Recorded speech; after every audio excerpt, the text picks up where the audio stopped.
Live TV, सच सबसे आगे।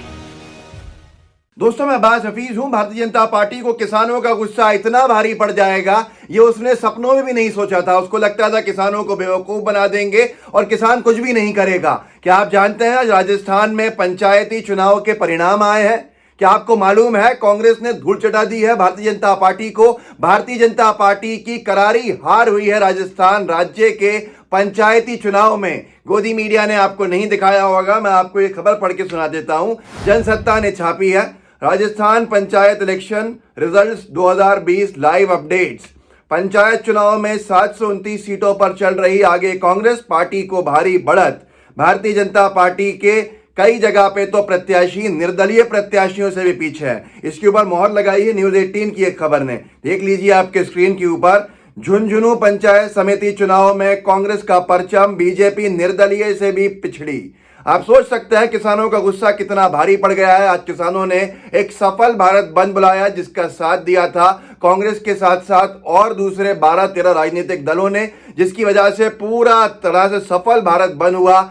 हर जगह पे शांतिपूर्ण ढंग से बंद किया गया। भाजपा के कई लोगों ने चाहा होगा कि इसके अंदर कुछ हिंसा हो जाए, कुछ ऐसा हो जाए जिससे कि ये बल का उपयोग कर सकें, बल लगा सकें और मार पीट सकें, लेकिन ऐसा कुछ हुआ नहीं। एक सफल बंद हुआ। अब आप देख लीजिए, मैं आपको कुछ पढ़ के सुनाता हूं कि कितना भारी। ये समझ लीजिए कि भाजपा पहली विधानसभा चुनाव हार गई थी और अब ये पंचायती चुनाव की करारी हार के बाद ऐसा लगता है कि भारतीय जनता पार्टी का अब राजस्थान से भी सूपड़ा साफ हो गया है। हरियाणा वैसे ही खतरे में आ चुकी है। भाजपा के पार्टी की सरकार जो है गठबंधन की, उसी के 4 विधायकों ने अपने खुद की सरकार के खिलाफ मोर्चा खोल दिया है। हुड्डा जी ने साफ कह दिया है कि वो अविश्वास प्रस्ताव लेके आ रहे हैं। अब यहां पर यह होगा कि अविश्वास प्रस्ताव के अंदर हरियाणा में कौन विधायक किसानों के विरोध वाली पार्टी का समर्थन करने वोट डालेगा, उसका आगे चुनाव जीतना नामुमकिन हो जाएगा। कुछ दिन की मेहमान है। और राजस्थान में जो हो रहा है, इससे तो शायद लगता है कि अब दोबारा सत्ता में वापसी बीजेपी के लिए बड़ी मुश्किल हो जाएगी। कुछ थोड़ा सा पढ़ के सुना देता हूं आपको। ये जो खबर है, जो वीडियो बना रहा हूं, अभी 5 बज रहा है। परिणाम पूरी तरह से घोषित होने में 1-1.5 घंटा और लगेगा। तो कहीं कहीं लीड है और कहीं कहीं जीत दर्ज हो चुकी है। राजस्थान में पंचायत समिति और जिला परिषद सदस्यों के चुनाव के बाद मतगणना का काम जारी है। पंचायत और जिला परिषद चुनाव में कांग्रेस ने भाजपा पर बड़ी बढ़त बना ली है। पंचायत में कांग्रेस 729 सीटों पर आगे चल रही है, जबकि भाजपा केवल 680 सीटों पर आगे है। बीएसपी 3 पर आगे चल रही है, जबकि निर्दलीय उम्मीदवार 169 सीटों पर आगे हैं। जिला प्रधान के लिए रुझान केवल 13 सीटों के लिए है। कांग्रेस 10 पर आगे चल रही है, जबकि भाजपा सिर्फ 3 सीटों पर आगे है। आप खुद सोचिए कि जिला प्रधान के लिए, जिला परिषद के लिए कांग्रेस 13 में से 10 पर आगे है और जीत दर्ज कराने वाली है। जब तक ये वीडियो आप देखेंगे, कांग्रेस 10 से ज्यादा पे जीत दर्ज करा चुकी होगी और बीजेपी सिर्फ 3 पर आगे है। एक वो भी ऐसी सीट पर आगे है जहां पर ऊपर नीचे हो रहा है। तो जहां तक मेरा अंदाजा है, बीजेपी सिर्फ 13 में से 2 सीटें ही जीत पाएगी। दुख होता है ना ये देखकर। ऐसा ही किसानों को भी दुख हो रहा है इस वक्त, जो अनभक्तों को बीजेपी की यह हालत देख के दुख हो रहा होगा। किसान का भविष्य खतरे में डाल रहे हैं, किसान का भविष्य अंधकार में डाल रहे हैं और फिर सोचते हैं कि कुछ सत्ता में आ जाएंगे। कुछ सोचते हैं कि हम मीडिया के दम पे, गोदी मीडिया के दम पे, जो मीडिया का बड़ा वर्ग गोदी में परिवर्तित हो गया है, उसके दम पर लोगों का ब्रेन वॉश करके जीत जाएंगे। ये हुआ है आज राजस्थान में। ये ताजा रुझान है किसानों के गुस्से के बाद। आप खुद देख लीजिए बीजेपी की क्या हालत की है हमारे किसान भाइयों ने। आज सुबह मतगणना 21 जिला मुख्यालयों पर शुरू हुई। कुल 636 जिला परिषद सदस्यों और 4371 पंचायत समिति सदस्यों के निर्वाचन के लिए मतदान 4 चरणों में अजमेर, बांसवाड़ा, भीलवाड़ा, बाड़मेर, बीकानेर, बूंदी, चित्तौड़गढ़, चूरू, डूंगरपुर, हनुमानगढ़ इस तरह से और सीकर, टोंक और उदयपुर में मतदान 4 चरणों में हुआ था।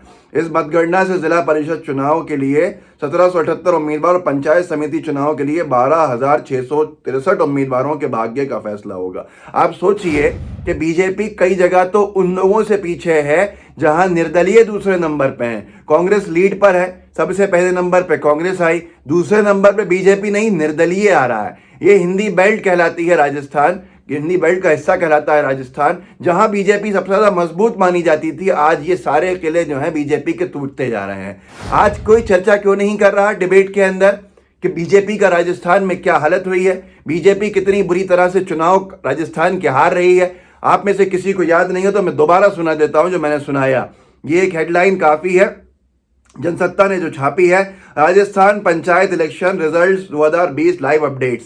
पंचायत चुनाव में 729 सीटों पर चल रही आगे कांग्रेस, पार्टी को भारी बढ़त। बीजेपी बहुत पीछे कांग्रेस से हो गई है यहां पर पंचायत के चुनाव में, और उससे बड़ा झटका बीजेपी को कहां लगा है, जो जिला प्रधान के लिए चुनाव हो रहे थे। 13 जिला प्रधान चुने जाने थे, 13 जिलों के 13 जिले प्रधान में से 3 सीटों पर बीजेपी ने लीड बनाई और 10 सीटों के ऊपर कांग्रेस की लीड है। बीजेपी 10 सीटों पर पिछड़ गई, कुल 3 सीटों पर सिमट के रह गई है। परिणाम आते आते ये आंकड़ा हो सकता है बीजेपी के खाते में 2 सीट है, क्योंकि एक सीट ऐसी है जहां पर वो माइनर वोट से आगे पीछे हो रही है, और कांग्रेस के साथ 10 या 11 जो उनके जिला प्रधान है वो जीतते हुए दिख रहा है, और आप लगभग जीत चुके हैं, जीत दर्ज करा चुके हैं। तो आप खुद सोच लीजिए कि बीजेपी की क्या हालत हुई है। एक तरफ किसान हमारा अपनी मांगों को लेकर आया था दिल्ली आने के लिए, बात करने के लिए, उसके ऊपर पानी बरसाया गया, वाटर कैनन छोड़ी गई, उसके ऊपर आंसू गैस छोड़े गए, उसको क्या कुछ नहीं कहा गया। और इनको लगता था कि एक कृषि प्रधान देश भारत, यहाँ पे सबसे ज्यादा अगर लोग हैं तो वो कृषक हैं, किसान हैं, किसान के दम से भारत की अर्थव्यवस्था चलती है। उस किसान को कुछ उद्योगपति अपने मित्रों के लिए कुर्बान कर दिया जाएगा, और ये लगता था कि कुछ होगा ही नहीं। तो ये देख लीजिए, राजस्थान सबसे बड़ा परिणाम है, और कुछ दिन में आपको हरियाणा में परिणाम दिख जाएंगे। हरियाणा में इनकी सरकार बचना नामुमकिन हो चुका है। अविश्वास प्रस्ताव महामहिम राज्यपाल महोदय अलाउ करें, अध्यक्ष विधानसभा का अलाउ करें, और सीधे देख लीजिए कैसे परखच्चे बीजेपी के उड़ेंगे, जैसे राजस्थान ने पहले विधानसभा में उड़े, और अब राजस्थान में ये नगरीय निकाय पंचायत चुनाव के अंदर भी कहीं नहीं बचे।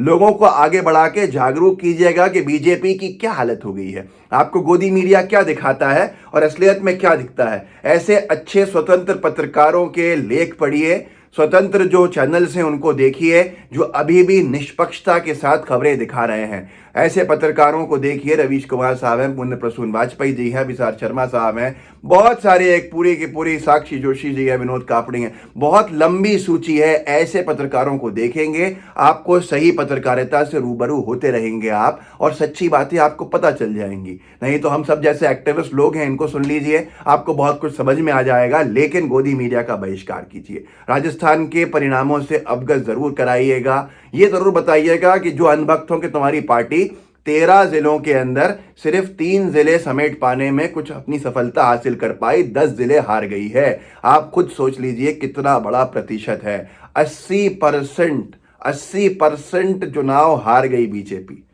लाइव टीवी के बेल आइकन को जरूर दबाइएगा, अगर सब्सक्राइब नहीं किया है तो कर लीजिए, और सब्सक्राइब कर चुके हैं, बेल आइकन नहीं दबाया है तो जो घंटी दिख रही है नीचे, इसको दबा दीजिएगा, ताकि आपको हर वीडियो से नोटिफाई कराते रहे यूट्यूब, और आपको दिखता रहे जो भी अपलोड यहाँ पर हो। फेसबुक पे देख रहे हैं तो फेसबुक पे भी साझा कीजिए, फेसबुक के पेज को भी लाइक कीजिए, फॉलो कीजिए, जुड़े रहिए। जय हिंद, जय भारत।